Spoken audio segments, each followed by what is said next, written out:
Hello children, welcome to online video classes. In the last video, we started with the third chapter, that is plant kingdom. In the plant kingdom, we studied the different systems of classification for angiosperms. In today's class, we'll study the 5 classes present in the plant kingdom.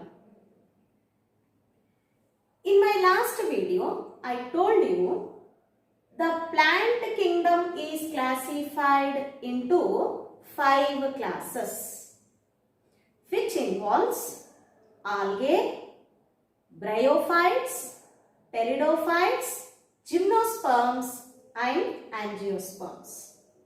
Like this, plant kingdom is classified into 5 classes. In today's class, we will discuss in detail regarding the first class, that is class algae. Algae general characteristics will be discussed in today's video. What are the important characteristics of the algae?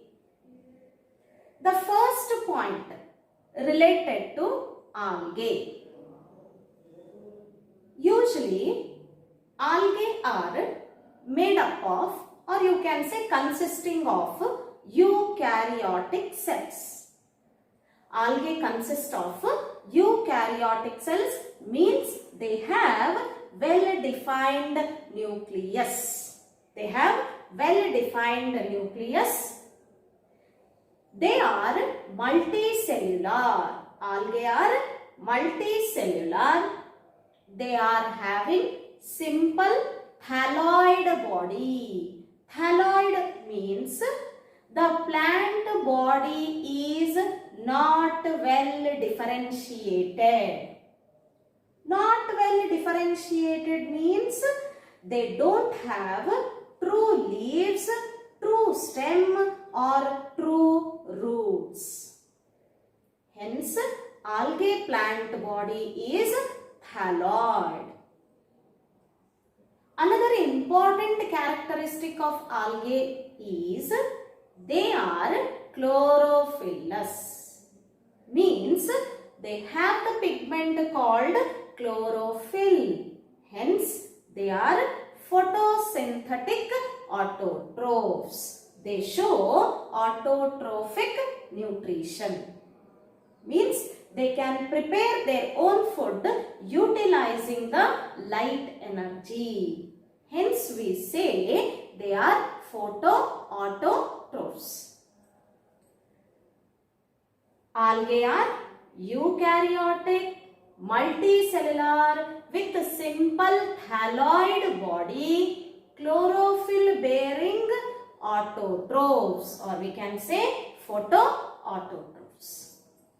Usually, where you find the algae? What is the habitat of the algae? Usually, algae are aquatic. They are found in aquatic habitat, means they are adapted to water condition.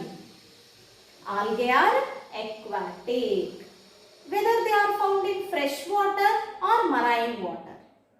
Remember, algae may be either marine habitat or some are adapted to freshwater aquatic habitat. Means algae are aquatic. They may be adapted either to marine habitat or to freshwater habitat. But there are some algae which may also found in moist places. Moist places like moist soil, moist sand, moist stone, or even you can find them growing on the moist wood. Moist means the region which is holding some water. The region which is holding the water is called moist areas. You can find the algae growing in the moist soil, moist stone, or also on the moist wood areas.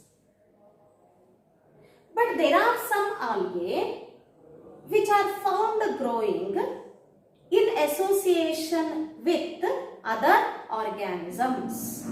Remember, I repeat again, there are some algae which are found growing in association with other organisms.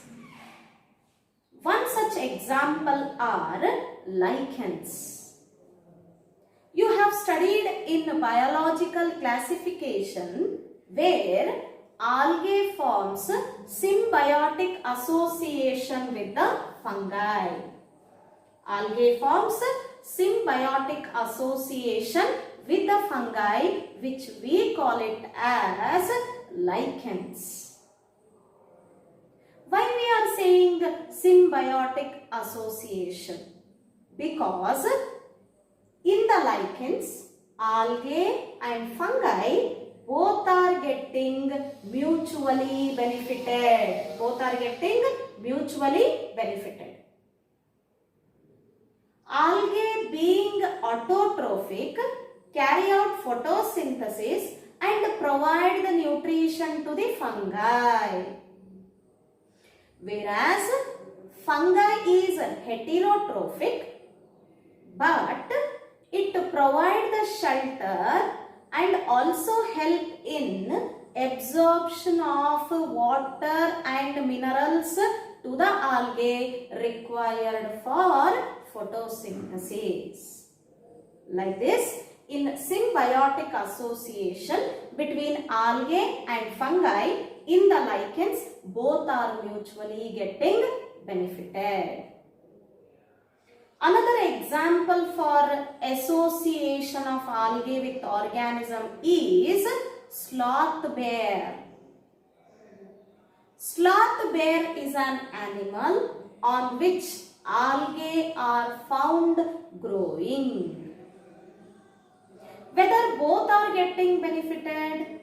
Yes, of course. Algae and sloth bear both are getting benefited from each other.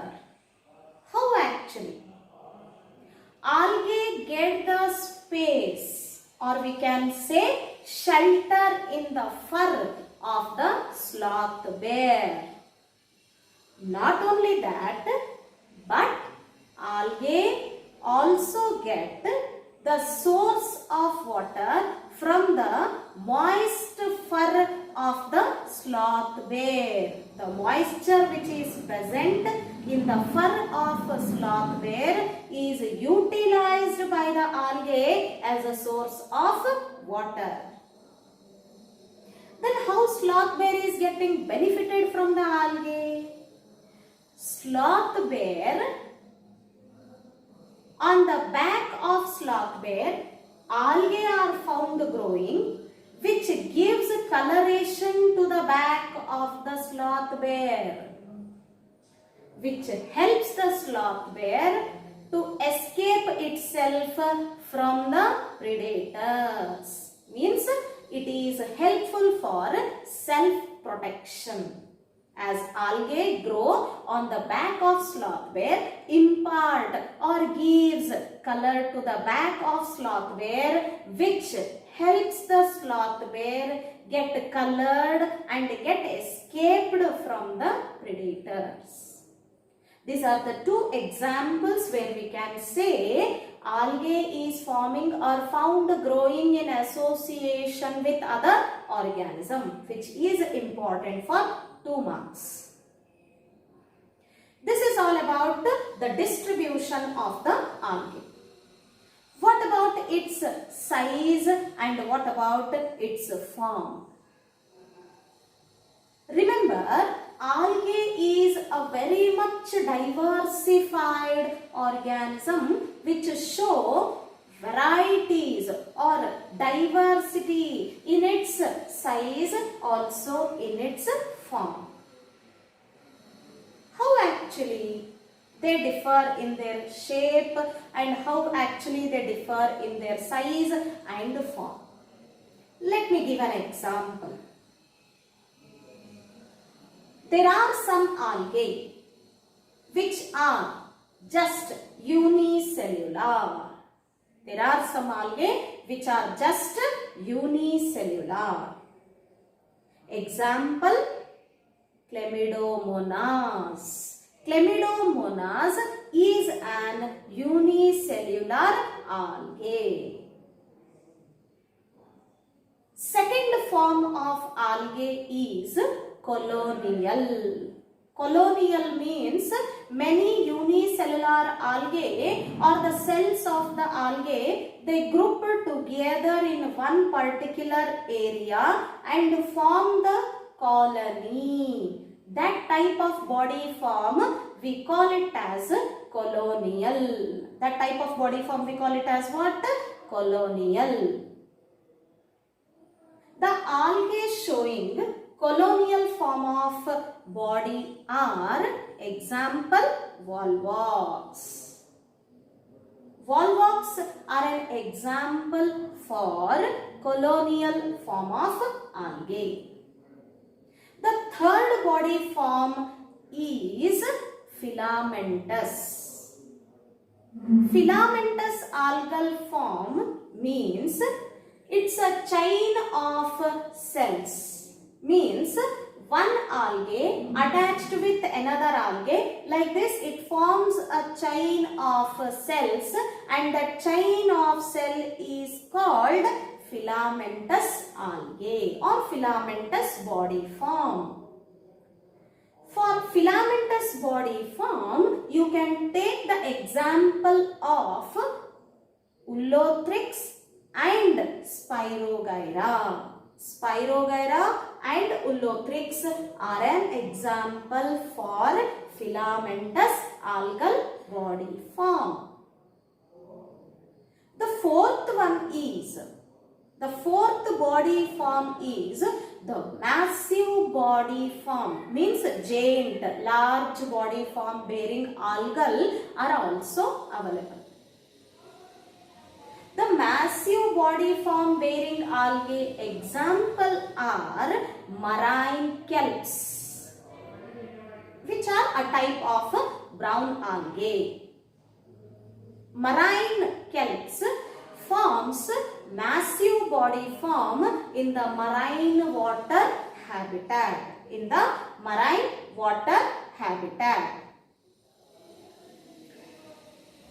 This is all about the different body form, wherein some are unicellular, some are forming colonial, some are forming filament body form, and some have massive body form with their examples.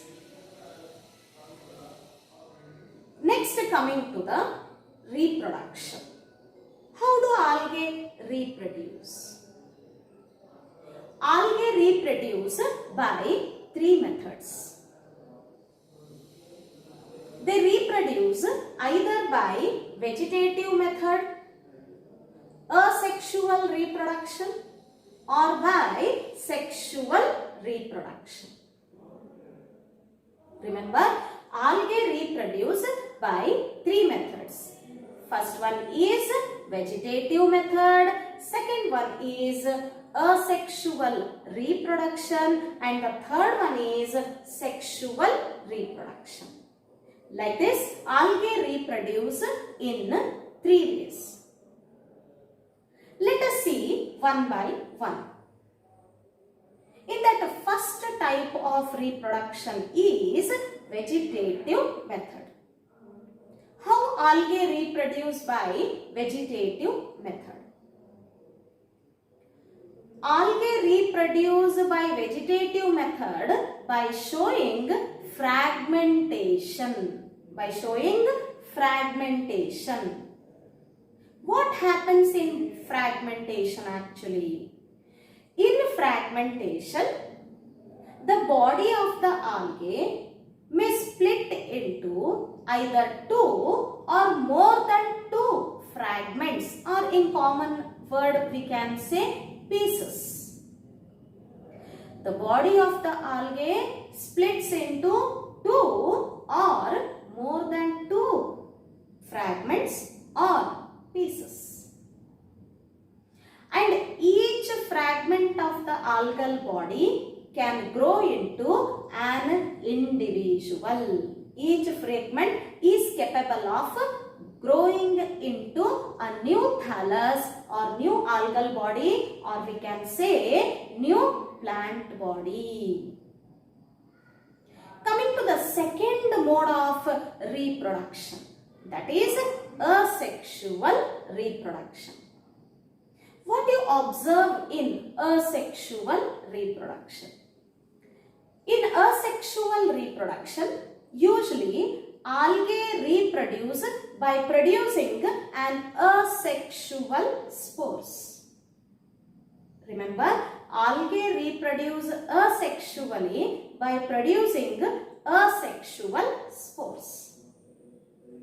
The common type of asexual spores are zoospores.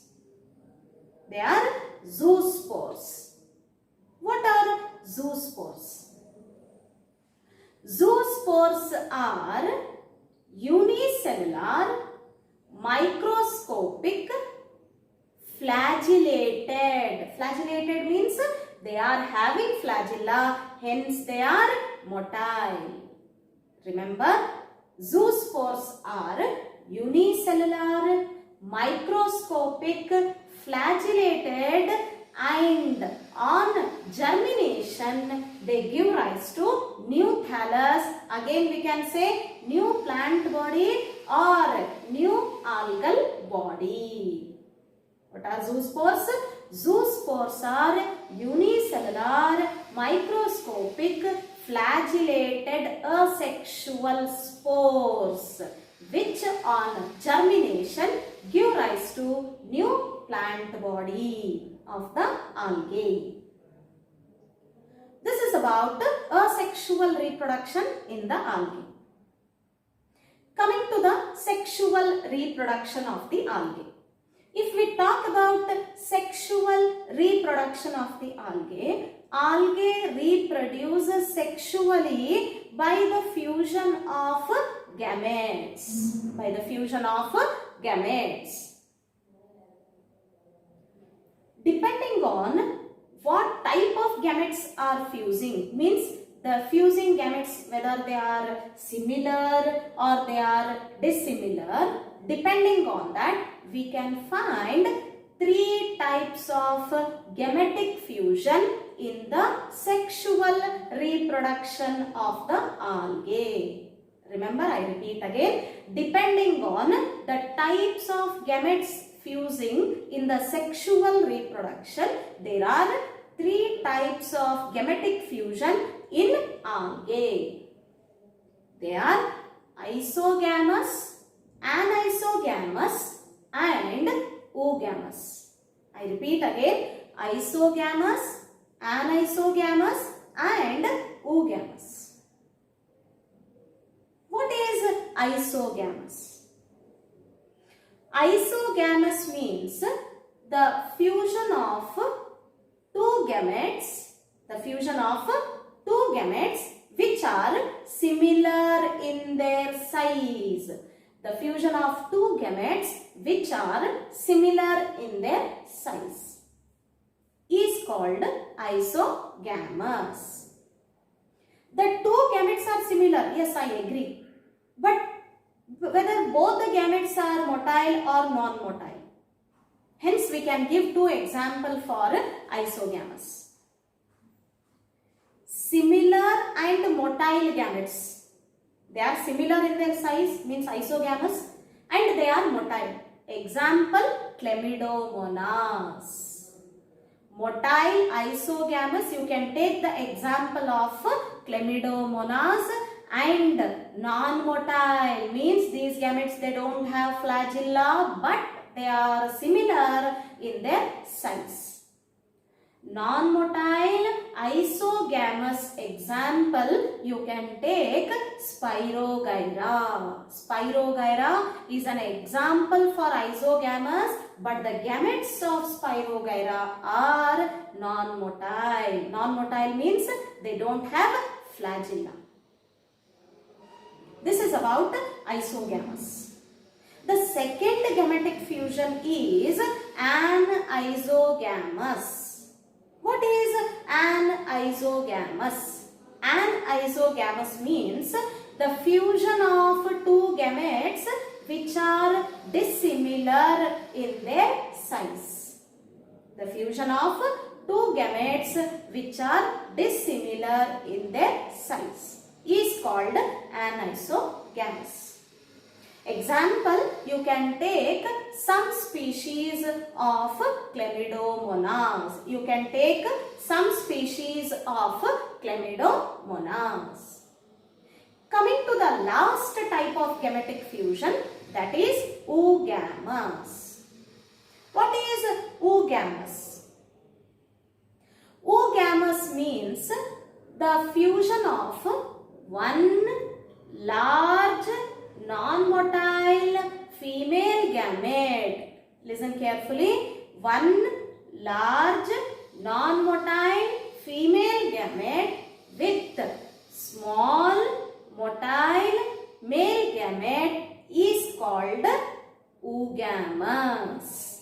I repeat again. The fusion of one large non-motile female gamete with small motile male gamete is called oogamous. Example, you can take volvox and fucus. Volvox and fucus are the example for oogamous. This is the type of reproduction in the algae.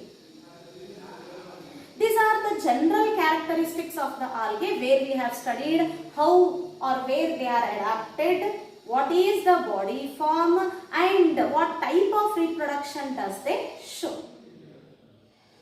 Now let us study the different classes of algae.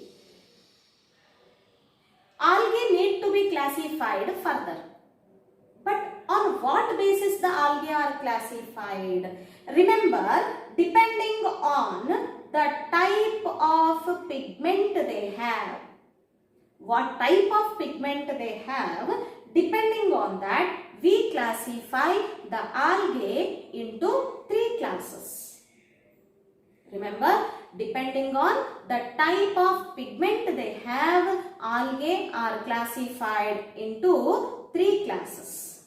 They are Chlorophyceae, Phaeophyceae and Rhodophyceae. Remember, Chlorophyceae, Phaeophyceae and Rhodophyceae are the three different classes of algae.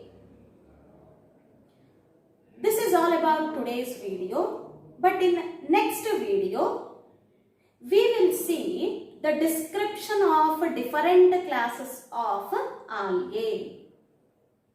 So in my next video, I come up with the characteristic features of different classes of algae. See you in next class. Take care of your children. Take care.